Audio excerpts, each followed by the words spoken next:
Hey mamas! Welcome back to another episode. I'm Jess. I'm Erica. And we don't have a guest today. How are you? How are you doing? How's life? Life's good, you know. The sun's coming out. I know, but if you like say like for instance today it was such a lovely day until like 3 and it started raining and it's like why? Like we've had enough water, like stop. Who angered this person It above? didn't rain this It side. rained, it was pouring over here. But yeah, all good over here. How are you? How you been? I've been good. I've been very excited that the sun's out. I'm a sun person. Like in the rain, I'm just a miserable don't talk to me. But the sun was out today and I was like, oh my God, like I'm so full of joy. Like I'm actually ready to have hot mom summer. Yeah, Las Nenas coming back. Honestly, I am so here for it. And do you know what?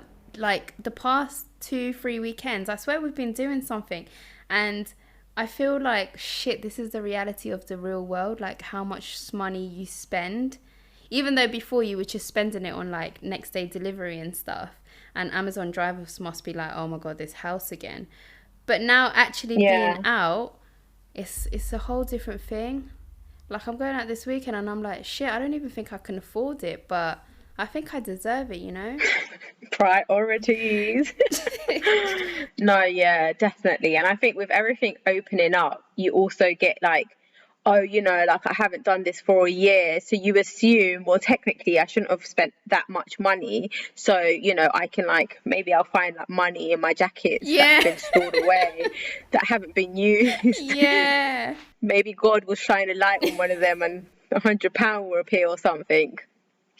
But I definitely get it. How you feeling about everything opening? I am so excited. Like honestly, if you guys could see my face right now, do you know what? And again, I know I've said this so many times, but I've been in this life for 2 years. Like obviously I had my newborn. I wasn't going anywhere. Like I was so invested in looking after my newborn at home. And then winter came. You know, your winter life is very different. And then Yeah. obviously spring came and we were in lockdown. So there was nowhere I was going. And now that, you know, we're back open, it's like, oh my God, I'm not pregnant. I'm not breastfeeding. We're not in well, we are still in a pandemic. Well, epidemic is it now? But the world's opening. So I'm literally like a child in a candy shop. And like, you know, you've seen that meme of like hot mom summer. Like I'm actually here for it. Like I've made plans for every single weekend. And I'm telling you, I'm gonna be bankrupt by the end of this summer.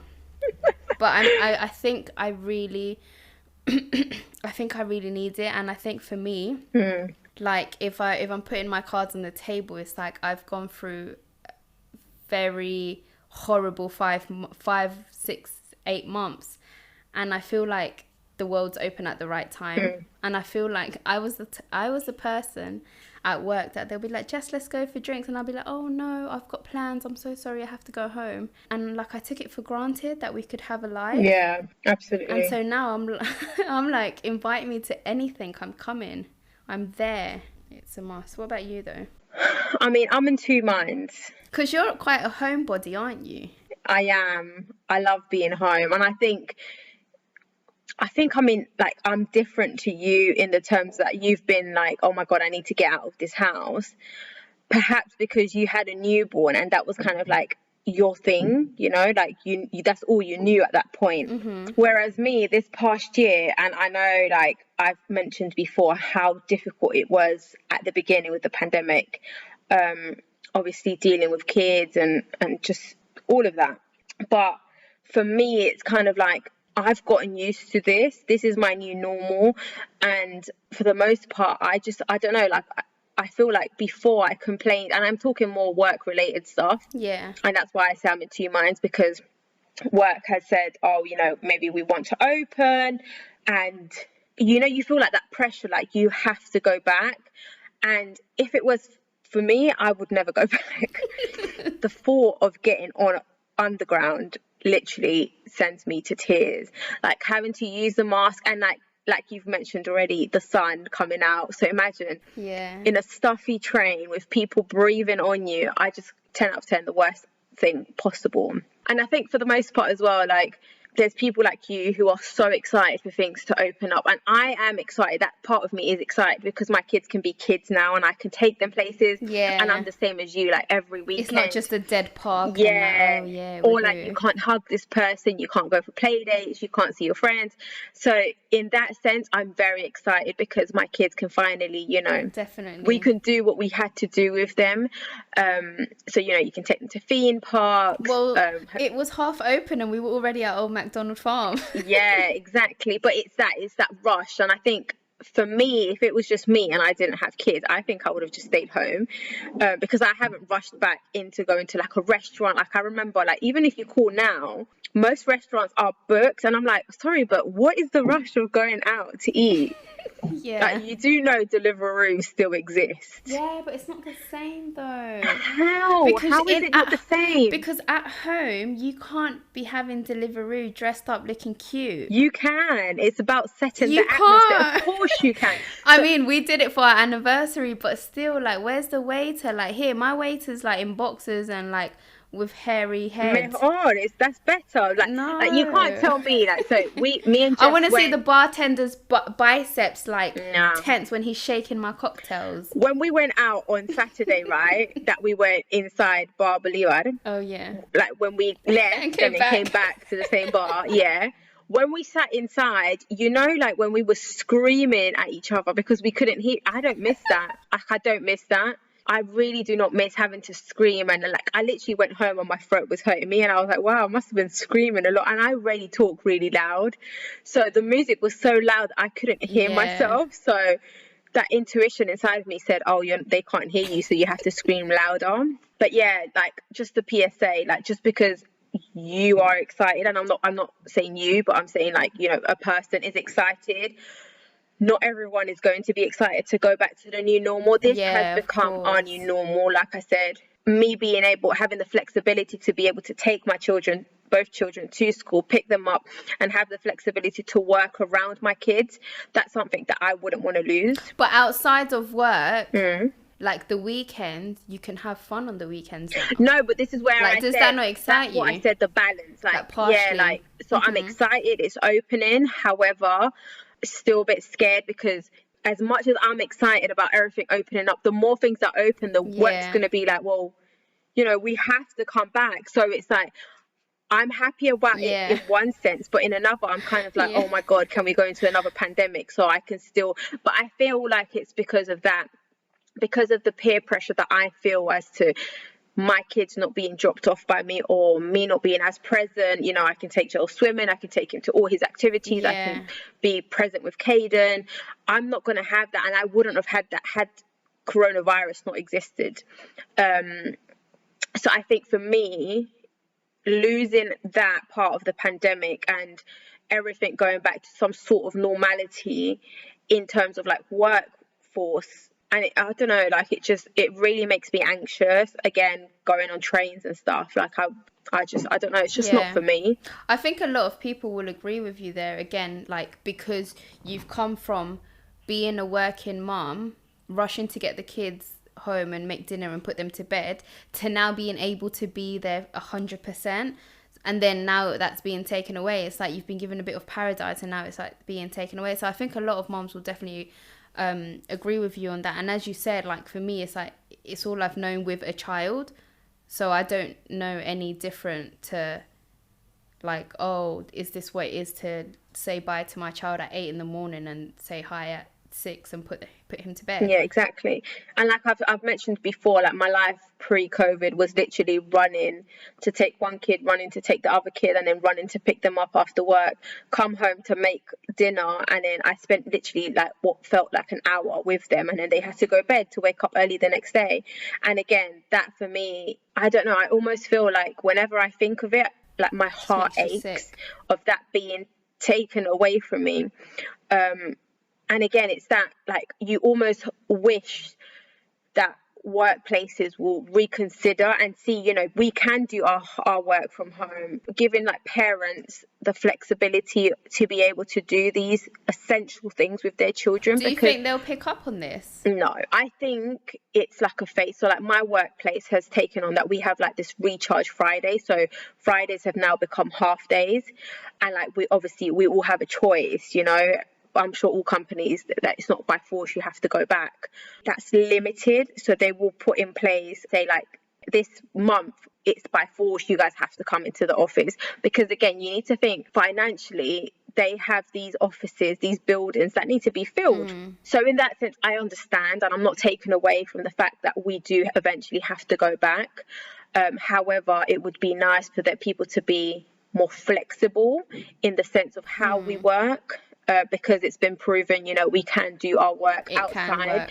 Yeah, we don't have to be a slave to the office and a slave to our computers. But in that sense, that's where I'm like in two minds. Like I'm thrilled. You know, you've seen how happy I am, and I'm like, Jess, let's do this with the kids. Jess, let's do this.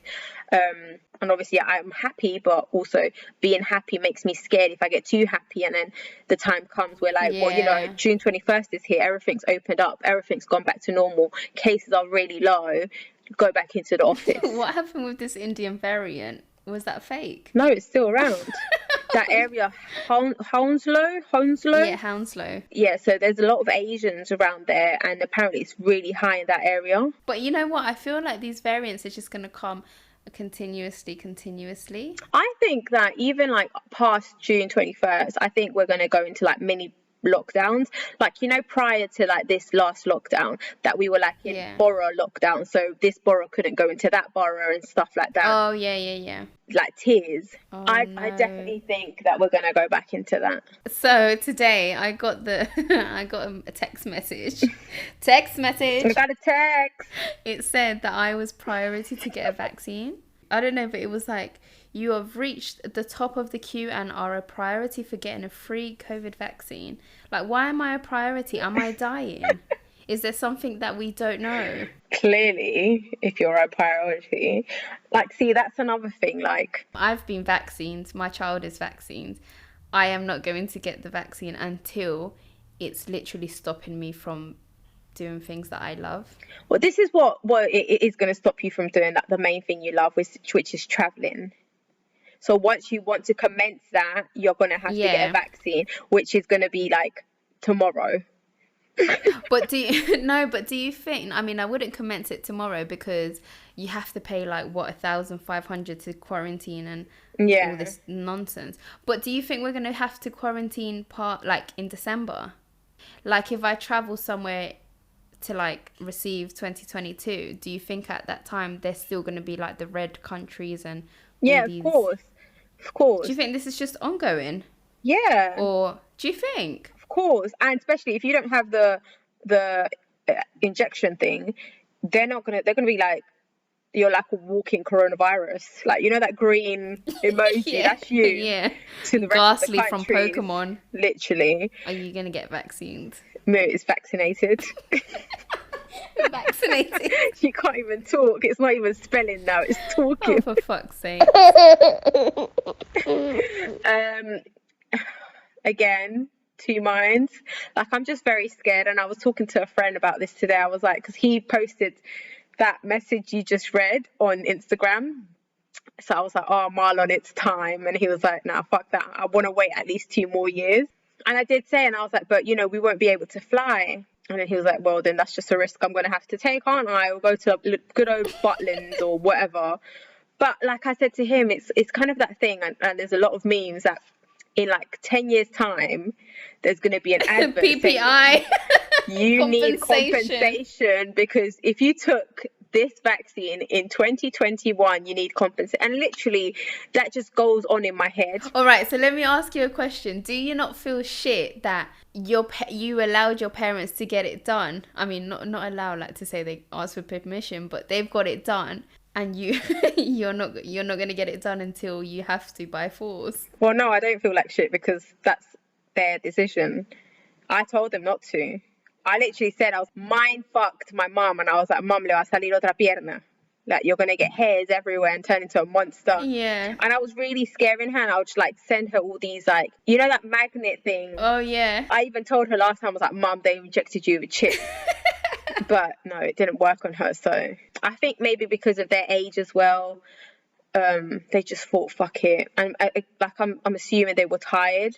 But then it kind of like contradicts, because I said to Mum, I'm okay. And I was talking to my father-in-law as well. And I'm like, how is it, right? Under 18s don't have to get vaccinated, yeah? How is it that you're going to tell me we have to get vaccinated in order to travel? However, a child under 18 can travel without a vaccination. They just need a negative coronavirus test. My father-in-law was like, oh yeah, but that's because they're not around much people. And I'm like, they're around most they're people. in a room with 30 other kids, who those 30 other kids have been around God knows how many people. I was like, I stay in my house, I don't move. Like, that's on them. Like, Joel could easily come and infect me. And at the beginning, they said that they were the biggest carriers. Yeah, they are. They still are. And the thing is, I even said to him, I was like, Dad, do you know that if Joel comes from school with the virus, he can give it to you, who has already been vaccinated. You know, you've had your 2 doses, and you can carry the virus around. So tell me how this is working, how this marvelous plan that the government has is going to work. Did you see what I posted on my Facebook, on my Instagram today about this is just a rebrand of the flu? Yeah. Do you think that's true? Oh, I don't know. Because the thing is, the more you think about it, the more you become these people that have all these theories, and like you just don't know what to think, like believe. And the other day, like, was it yesterday that the first old man that got the vaccine died? He didn't die of the vaccine though. He died of, like, I don't know what was wrong with him, but I don't know, you know. I don't know. It's just a very scary situation. Listen, I just think the day that I'm flying to Maldives and they're telling me you need to be vaccinated, I'll just say, which arm would you like? Because I'm not going to live restricted to not traveling because I don't want to get this vaccine. But this is the thing, Moo. Like, we don't know how we're going to react. So my sister has a friend, right? And I think she's still in hospital. She has coágulos de sangre all over her body. AstraZeneca. That's the one with the blood clots, right? Yeah. Let me give you this scenario. Okay, you're on your way to the Maldives. You hop off to the GP, get the injection done because, tomorrow I'm flying out. And then you're in hospital. Why'd you got to do me like that, so though? What happens to Maldives? No, but it's true. Like, you're going on like you're going to be fine. Also, my sister got the first dose, I think a week ago, and she was like shivering at home for like 2 days. Yeah, my dad was like that too.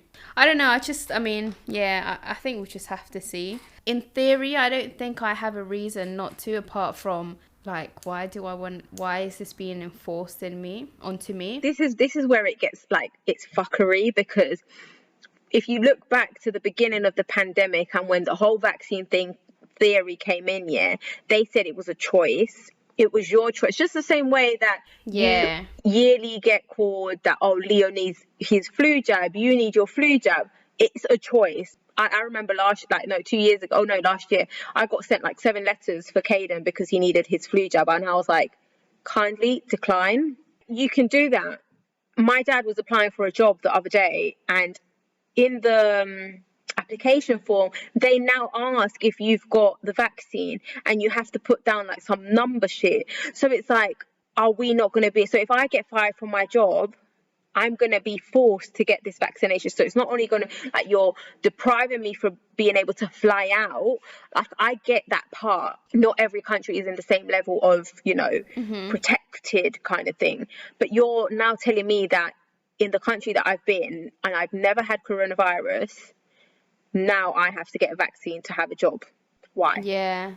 Or when they said, oh, when you get vaccinated, you'll be able to fly, but now we're vaccinated and you're still not letting us fly because now we have to pay like $2,000 to quarantine. It's just too much. I mean, like I said, I just got the text this morning and I'm just going to ignore them until...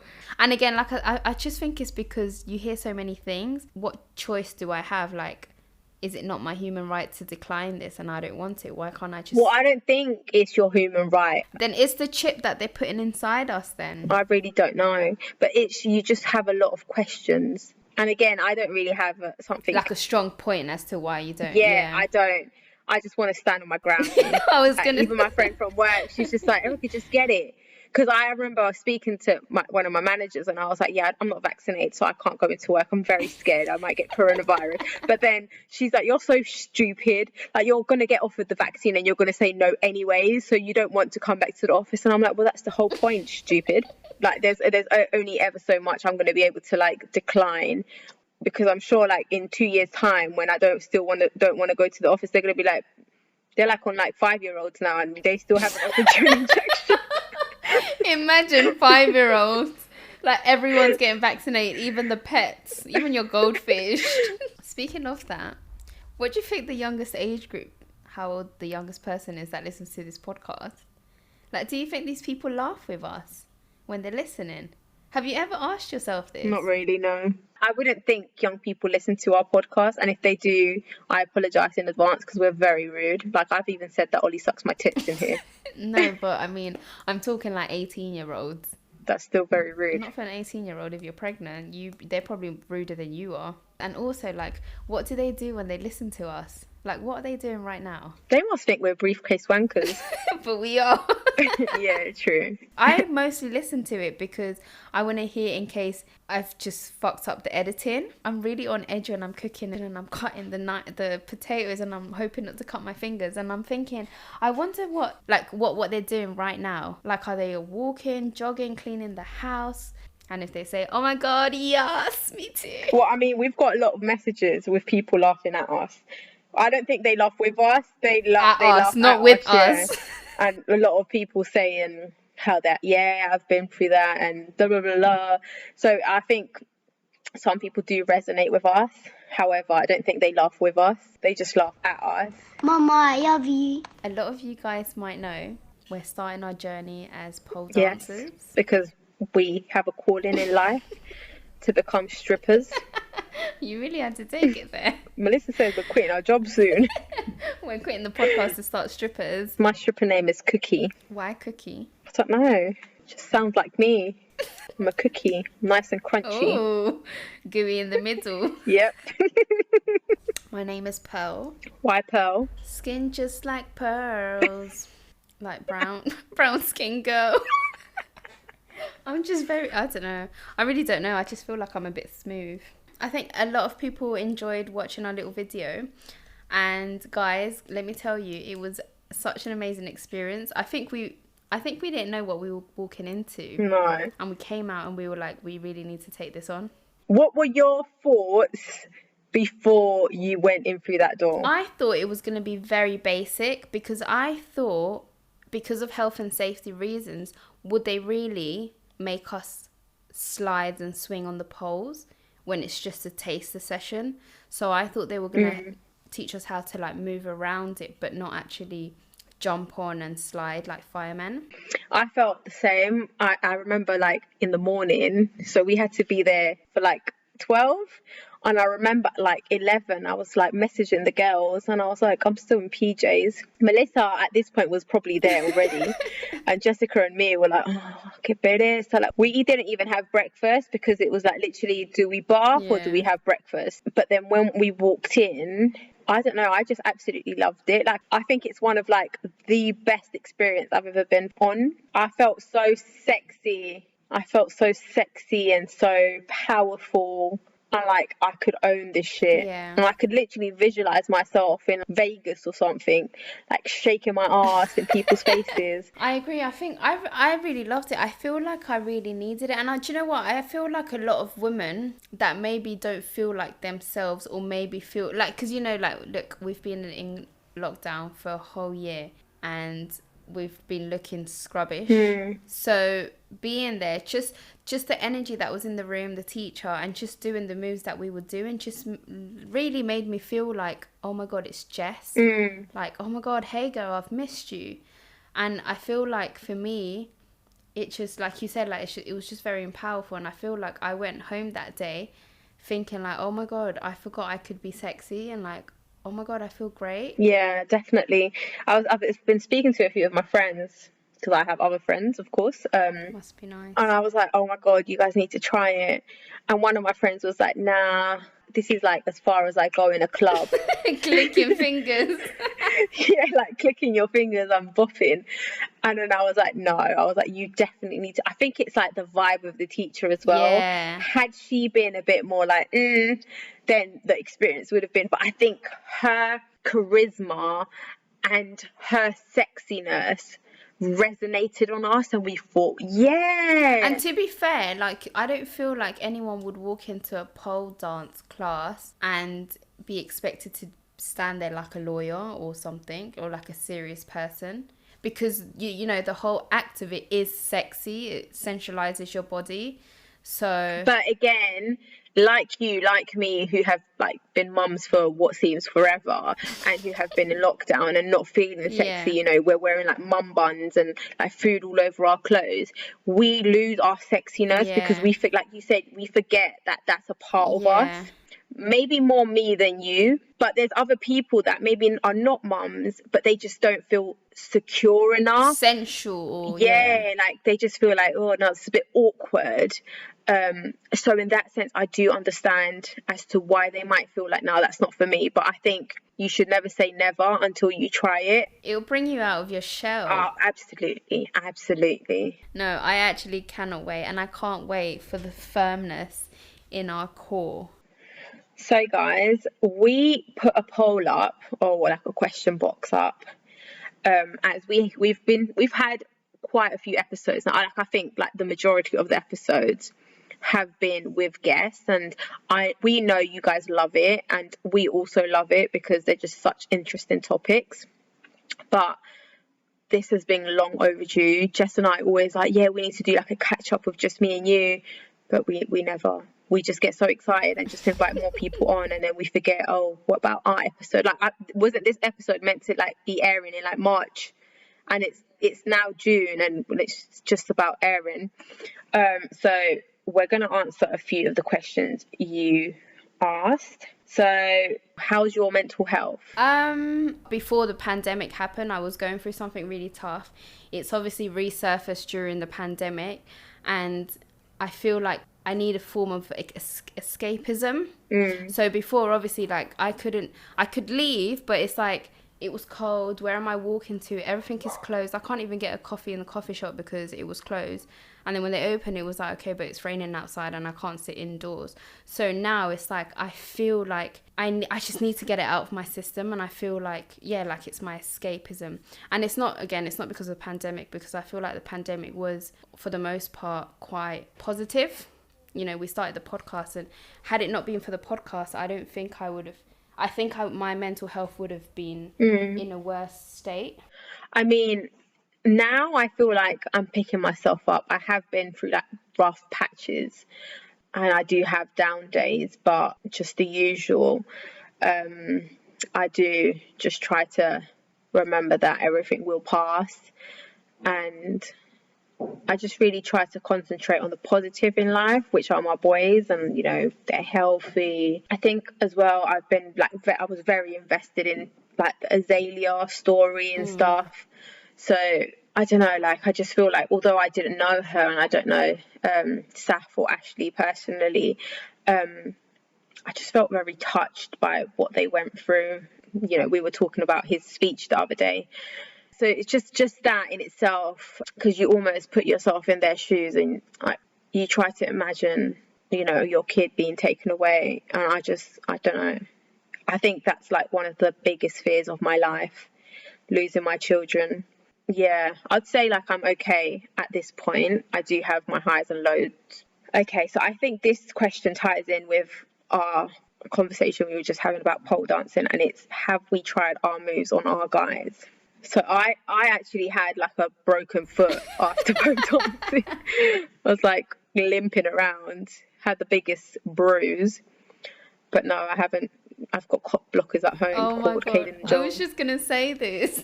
Like the cock blockers, that at the time that you feel like, oh yeah, they just come in the room and you're like, no. And also it's hard because the moves that we learn, you need a pole. Their pole's not big enough. You took the words out my mouth. Can you tell us some of the new topics you have planned? I don't know what topics we have planned. You're asking the wrong person. So guys, we've got an episode coming up about how to build your generational wealth for your kids and the kids after your kids. Which actually I think it's a very important topic. Again, I don't think it's something that a lot of people will connect with, because I feel like it's a topic that you really need to be in that mindset of changing the way you were brought up. Does that, I don't know if you agree or make sense. Kids, no kids, contraception. I know we keep saying that we've got one about abortion, but we really do. It's coming. Yeah. What are you looking to doing most post-lockdown? Sitting at home. No, I'm joking. Probably like spending loads of time with my kids out. Yeah. Taking them to like play areas, theme parks, swimming, to the beach. I remember like that, when was it? Like, was it like the 24th of May that the restaurants opened inside? 17th. Yeah, that's it. Joel came out of school like the Friday before that, and he was like, "Oh my God, Mum, on Monday all the rules are broken." And I'm like, "What do you mean?" He was like, "Yeah, like we can eat inside a restaurant again." And I was like, firstly, we don't even eat inside restaurants. I don't know why you're so excited. But I just saw he got so excited, so I just feel like I need to take him to a restaurant. Oh, you can go on a date with him this week. Yeah, no, I have to agree with you. Do you know what? I feel like, so last year, so my plan was obviously to go back to work after the summer holidays, because I wanted to spend the first summer with Leo, that he was just learning to walk, everything was closed. So I feel like that was robbed. So now I feel like, okay, no, this is really going to be the last summer before, because once I go back to work, like, full time, like that's it. I can't be making plans to go somewhere during the week. But definitely doing things with them, activities, because I feel like me, if I take care of my child in the daytime and we do activities and everything that you want to have fun with, let me go for a drink in the evening, and I'm happy with that. Are your partners helpful, or are they men-child? Men-child. I'd say my partner's very helpful. He's always has been, like, from when I popped out the first kid, like, very hands-on. He would help me with nighttime feeds. I think Ollie has done all the nappy changes. Well, I'll say all, but like the majority of the nappy changes. He's a bit annoying, but you know, can't have always perfect. Don't you feel like all men have a little man child in them though? Oh yeah, absolutely. Like little like you traits. have to like you say it's over there, and then like they come I've literally caught Ollie going into the room and standing in the middle of the room and just like literally going like this with his head, like looking around blankly. And I'm like, you don't even lift things up, and he's like, oh, but you said over there, so I'm assuming you can see it. And I'm like, yeah, what an idiot. Like, why would you not think that it's underneath a paper or something? you know it's gotten to the point that it really pisses me off, because it's like, make an attempt to look for it, and if you really can't find it, come look for it. And so like now he'll be like, oh, where's the things? And I go, and even if it's just like at the bottom of the drawer, I'll be like, it's right there, I just opened it and it's there. Really and truly, I'm blind. So now he thinks he's going blind, and now he's really like, oh my god, what? But no, I feel like we've been really lucky with our men. I mean, my guy's very hands-on, and I feel like this whole time that he's not been at work, because obviously he was in hospitality, I wake up at like 9, half 9, 10, because he's taking care of everything in the morning. And for me, that's a big thing, because I'm just not a morning person at all, unless we're catching a flight to go somewhere. How many kids do you want? 7. 7? Nah. But I feel like you would actually have 7 if you were like rich. Yeah, even if I wasn't rich, but I just could financially afford them, I'd easily have 7. One of like the best things that I have ever been able to do is give birth to and I thoroughly enjoy it. Like, I love the baby season. I just love it. I love it. I love being pregnant. I just absolutely adore it. I don't think I could see past 2. I know we were talking about this the other day. It's like the world is so fucked up that you really start thinking, is it worth me bringing another child to this world? But I really want another child for my baby. Like if tomorrow we were to pass away, he won't have anyone that he can call his family. But if you think about it, like, logically, you say that. However, if you look like say, for example, what if like your 2 kids don't like each other? Because it happens, you know. What if, so you as a parent, you assume you are giving your child a best friend. But what if they just do not click? What if they have like the similarities are like opposites? What if like they hate each other to the guts? Because you see it like in many occasions that brothers and sisters don't talk. Well, my grandma died, and like 5 years after she died, we found out she had a sister that lives 2 blocks down, and we had no idea. Exactly. So it's things like this that you automatically think. It's the same like why people assume, because of that mentality of I need to give my child a sibling. Yeah. You don't need to give your child a sibling to make them happy. If you ask them, they're very content. But it's that thing that's been implemented, like it's been inserted into your brain that you need to, because then he'll be lonely. He won't. Yeah, no. I mean, no. I don't think that they need someone to be happy. I grew up absolutely alone, and I had a very happy childhood until my sister came along. I was already past, you know, that stage of, and only now that she's older and she's 19 this year, we've actually been able to connect and actually talk on a level that, cool, like I can talk to you about these things. But I just feel like even if they don't talk, and that's just obviously like worst case scenario, like I don't know, I think it's because it's that thing that with me, I really missed it, even though I was so happy. But how did you miss it if you didn't know what you were missing? Because everyone around me had it. Yeah, but this is the thing. Lonely. Everyone around it. You wasn't lonely, Moo. I used to see you in shrubs all the time. Oh, no. Like, how can you tell me? No, but that's when I'm lonely? grown. But when I was like, and even when I was grown, Grace, like I would come home and I would just feel like I was missing something. And even people that didn't have siblings or whatever, I just felt like it would be nice. So when I had my sister, I felt, and look, I was 11, and when I found out that she was coming, the joy that was in me, like the fulfillment I felt, was second to none.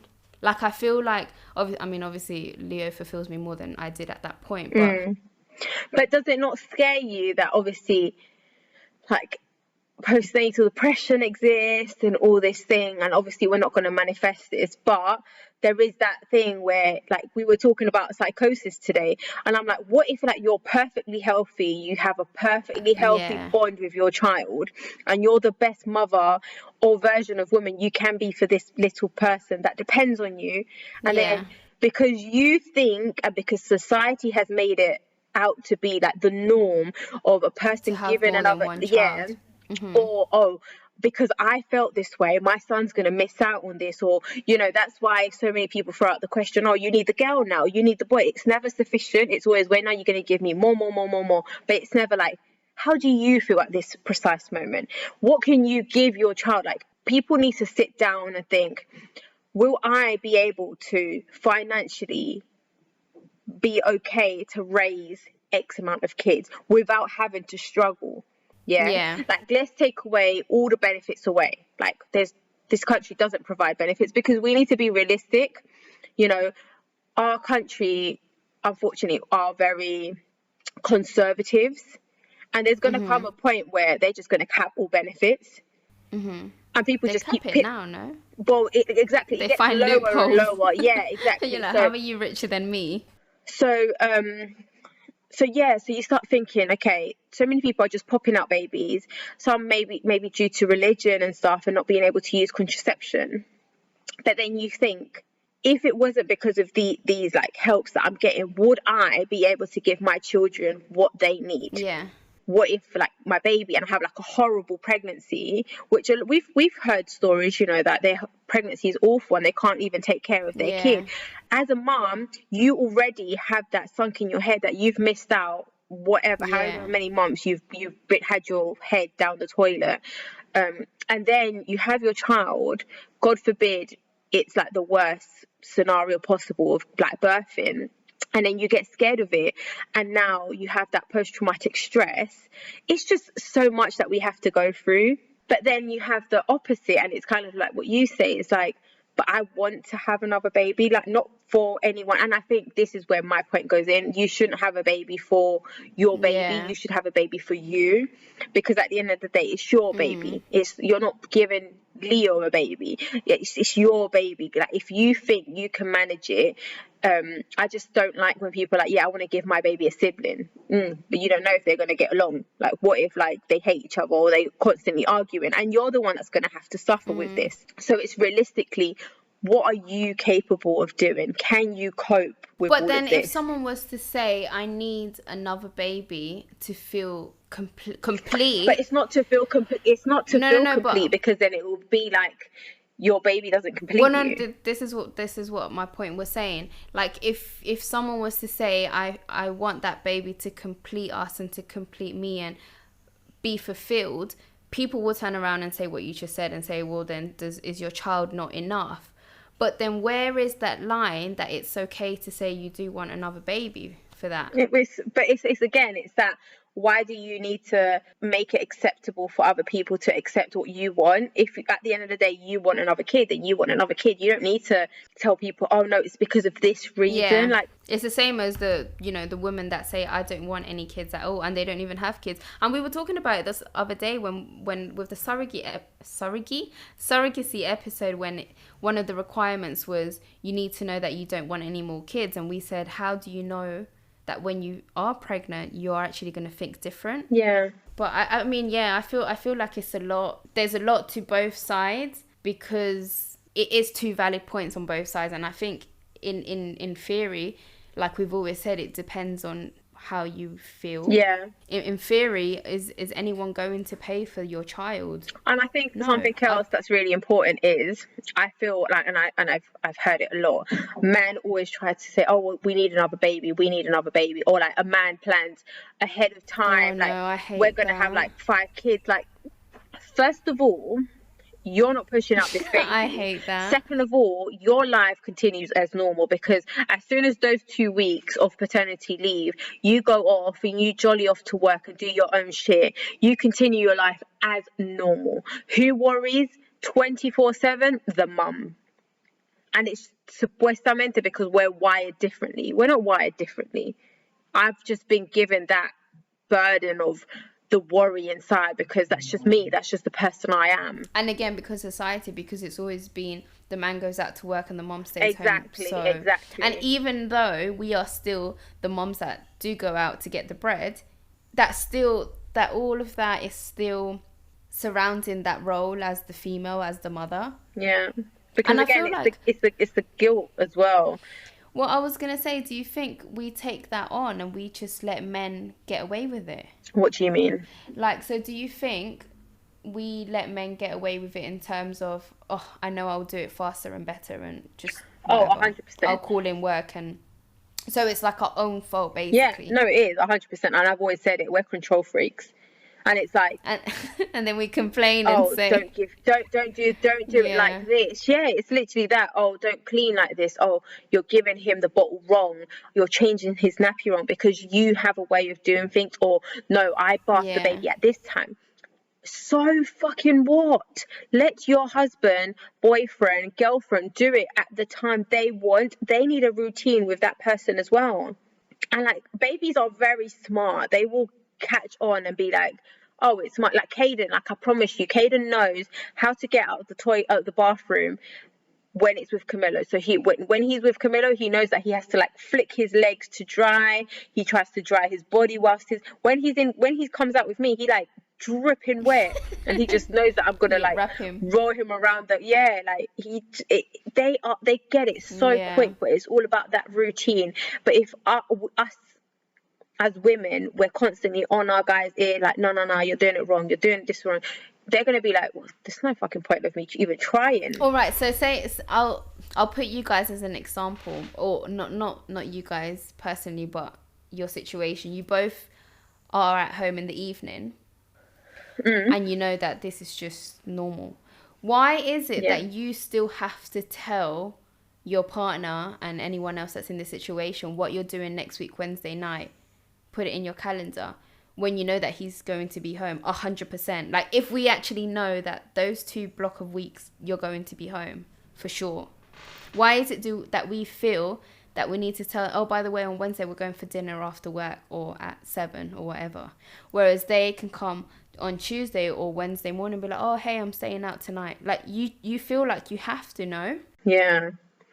Again, I think it's that responsibility that we have within ourselves, and we can't just like drop our kids, even if it's with the dad, because we've spoke about this before. Because they'll still look at you sideways. No, and it's that thing that, like, say, like when we go out, we have to leave el almuerzo, or we have to leave las cosas afuera, or tell the guys, oh, look, do this, because they're capable human beings to do this. But there's times where we feel like we need to wake up that extra bit early to leave everything done in order for them to not dirty their little fingers, because apparently they're going to burn the house.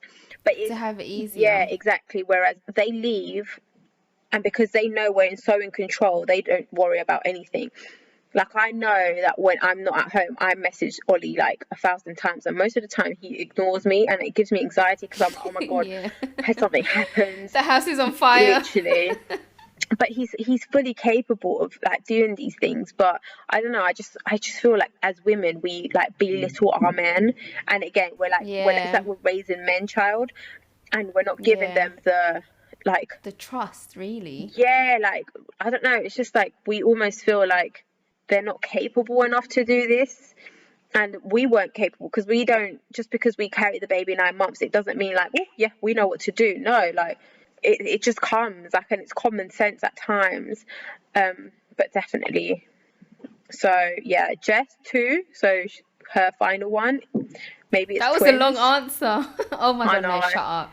Don't even. I'm capable to look after one more child. And me, no more. I'm out of business. You're out of the game.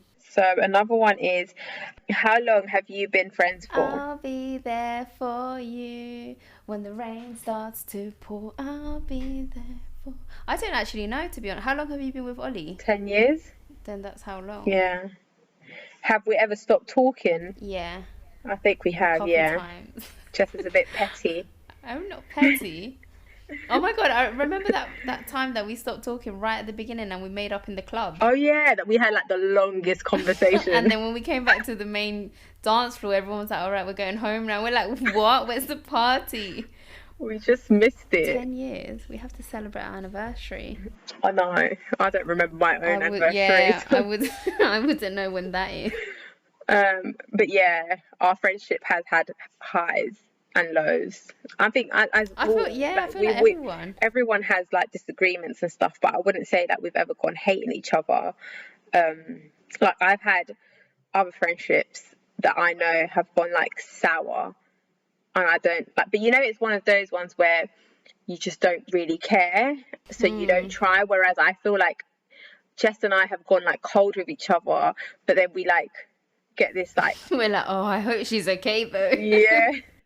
And then like we'll end up messaging each other like 7,000 words, like literally an essay, and it's like, hello Erica, or hello Jessica, and we know shit's going down. It's like, oh shit, I don't want to open this text. It's pretty, yeah, but after like the message and we kind of clear out, we kind of like, but it's like, yeah, I just think it's like every relationship you ever build though, friendship, friends, work as well, like whatever, I just think that you're going to have a fallout with people. Yeah, I mean, not everyone's going to see eye to eye.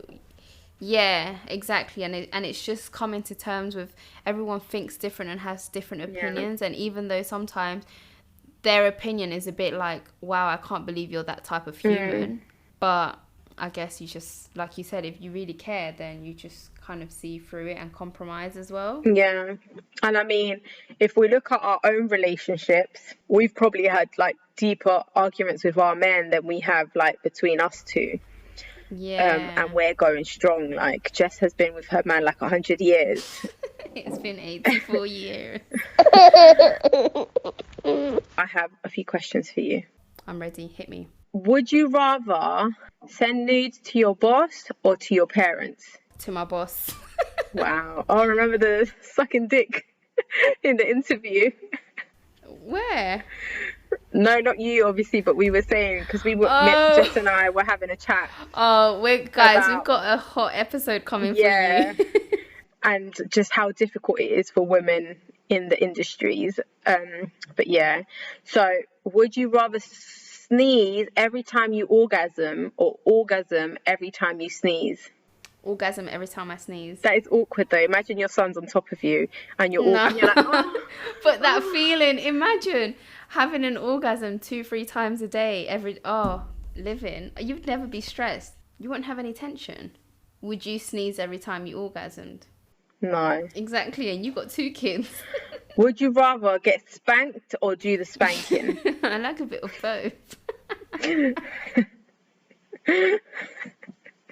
Okay, last one. Would you rather walk in on your parents having sex or have your parents walk in on you having sex? Have my parents walk in on me. Wow, you are so say. Would you have them join you? Shut up, Erica. No. Like side by side, obviously not with what the you. hell? No. Might as well make use of the time you're there. No.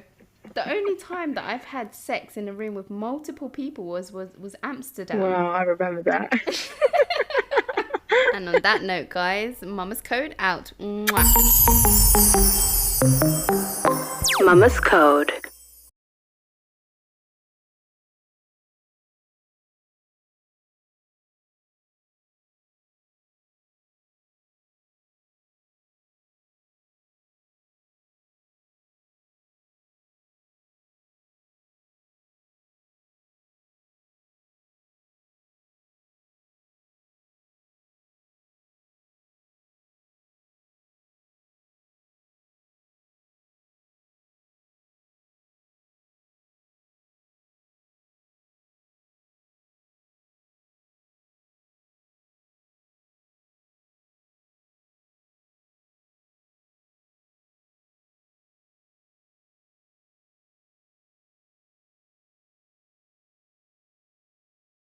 And on that note, guys, Mama's Code out. Mwah.